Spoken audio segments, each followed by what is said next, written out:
Spiritualitas dan keuangan. Dalam spiritualitas, menarik uang itu bukan hanya soal tindakan fisik saja, tetapi juga melibatkan perubahan pola pikir dan energi. Jadi berikut adalah beberapa penjelasan. Anda bisa meningkatkan getaran finansial. Bagaimana caranya? Yaitu dengan fokus pada cakra. Cakra apa? Cakra yang mana? Cakra ini adalah energi, ya, perputaran energi. Jadi pada dasarnya cakra itu ada 7, tetapi sebenarnya lebih dari 7. Jadi kita yang utamanya saja di sini ya. Jadi kita fokuskan pada energi yang terkait dengan keuangan. Dan ini berpusat pada cakra kedua.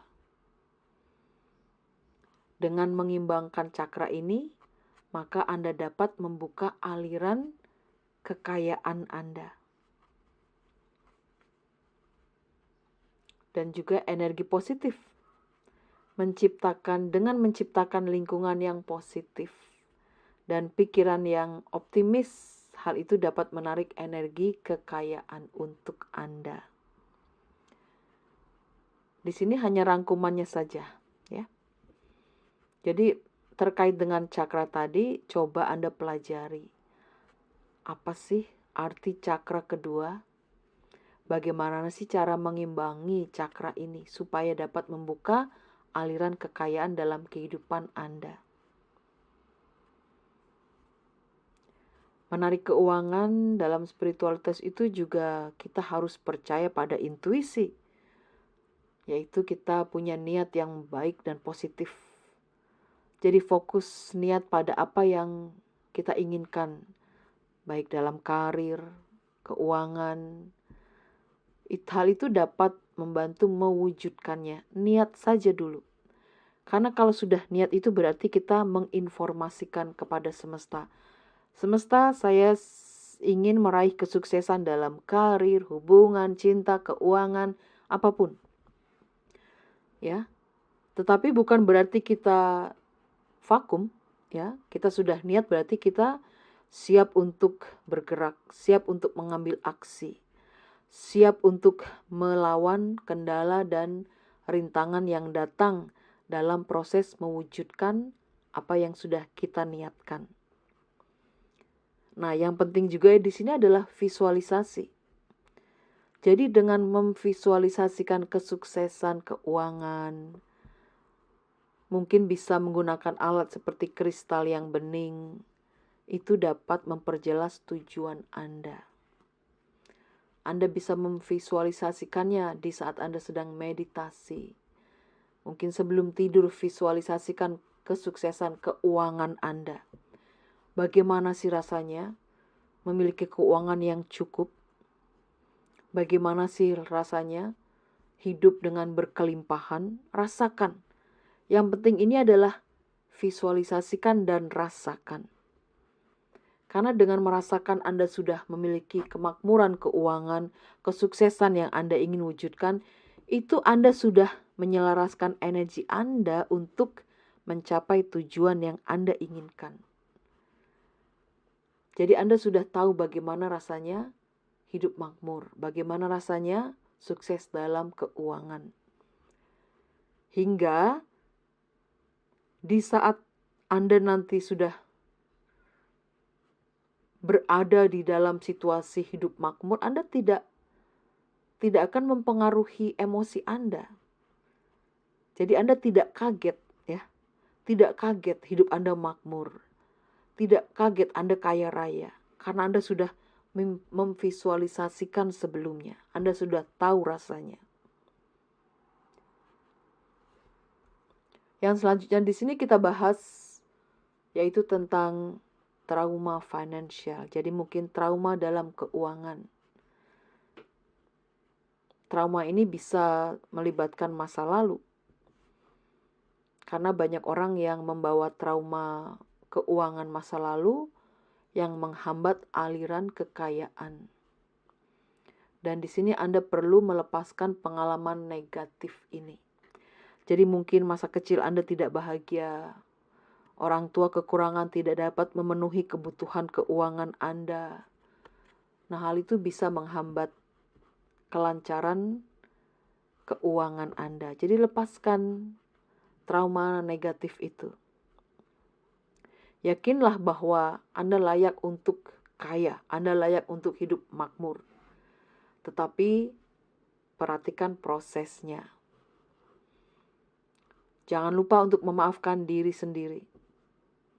Memaafkan diri sendiri dan orang lain atas masalah keuangan di masa yang sudah lewat ini dapat membantu melepaskan beban emosional. Jadi kalau Anda pernah meminjamkan uang, kemudian dia tidak membayar, Anda merasa emosi, marah, kecewa, dendam, lepaskan. Biarkan semesta yang membayar. Ya. Biarkan semesta yang membayar hutangnya kepada Anda dengan cara semesta.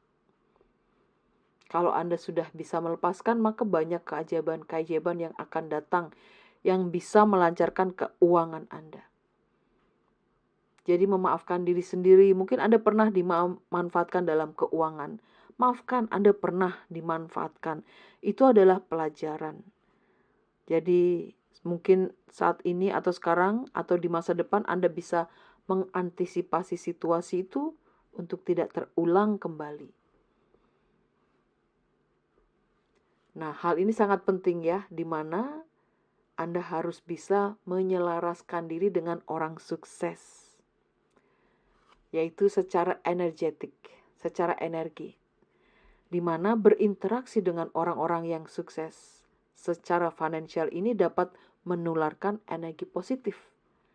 Dan juga bisa membantu Anda melihat peluang-peluang yang ada. Jadi belajar juga dari mereka. Karena mereka memiliki pengalaman yang lebih banyak dari Anda. Jadi jangan takut untuk bertanya. Jangan takut mencari informasi tentang orang-orang yang sudah sukses. Selaraskan diri Anda dengan mereka, supaya Anda bisa mengalami peningkatan keuangan. Yang selanjutnya adalah dukungan, di mana Anda membangun jaringan dukungan dari orang-orang yang berpikiran positif. Dan hal ini dapat memberikan dorongan dan motivasi. Jadi Anda merasa tersupport oleh mereka. Dan Anda bisa membangun jaringan-jaringan secara langsung atau lewat internet. Jangan lupa untuk bersyukur. Berterima kasih atas apa yang sudah Anda miliki. Walaupun hal-hal kecil. Karena hal kecil inilah yang dapat menarik lebih banyak rezeki. Jadi bersyukur, berterima kasih itu sangat penting sekali. Sekarang coba bayangkan, kalau Anda memberikan sesuatu kepada seseorang, tetapi orang itu tidak berterima kasih. Pasti Anda jera, dia tidak berterima kasih. Saya sudah kasih tapi tidak bersyukur. Ya, Anda jera memberikannya, ya kan? Tetapi kalau seseorang itu berterima kasih dan bersyukur, maka membuat Anda ingin memberinya kembali. Nah, itulah cara semesta bekerja. Jadi berterima kasih dan selalu bersyukur atas apa yang sudah Anda miliki dan sudah diberikan. Yakin bahwa akan banyak lagi yang datang untuk Anda. Karena rasa bersyukur ini bisa memperkuat energi positif yang akan membuka pintu, ya, yang lebih banyak lagi hal baik datang dalam kehidupan Anda. Nah, tentunya Anda juga perlu tindakan fisik, mengambil aksi.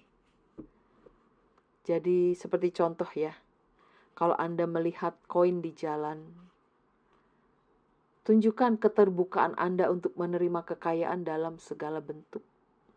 Jadi kalau melihat koin di jalan, ambil koin itu, ucapkan terima kasih. Dan ucapkan saya siap untuk menerima lagi. Ya, saya siap untuk menerima lagi. Karena dengan menemukan koin di jalan itu bukan kebetulan. Itu mungkin adalah pembuka untuk jalan keberkahan dan keberuntungan untuk Anda. Jangan abaikan mimpi, karena mimpi juga bisa berkaitan dengan kekayaan. Contoh ya, seperti bangunan, kapal, pohon berbuah, itu bisa menjadi pertanda baik. Jadi pelajari mimpi Anda.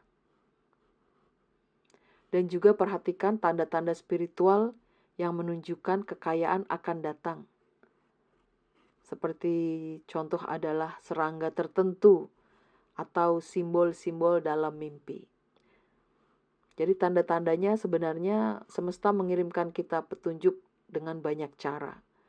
Kalau kita berkeinginan untuk mempelajari, untuk mengerti pesan tersebut, maka akan semakin mudah kita untuk mengerti pesan yang tersampaikan. Jangan lupa untuk berbagi, ya, berbagi sumber daya dan membantu orang lain itu dapat menciptakan karma baik dan tentunya akan membuka aliran rezeki untuk Anda. Jadi jangan pelit dengan apa yang sudah Anda miliki. Berbagi itu bukan berarti harus keuangan saja. Berbagi bisa dengan banyak cara. Oke, semoga bisa terbantu.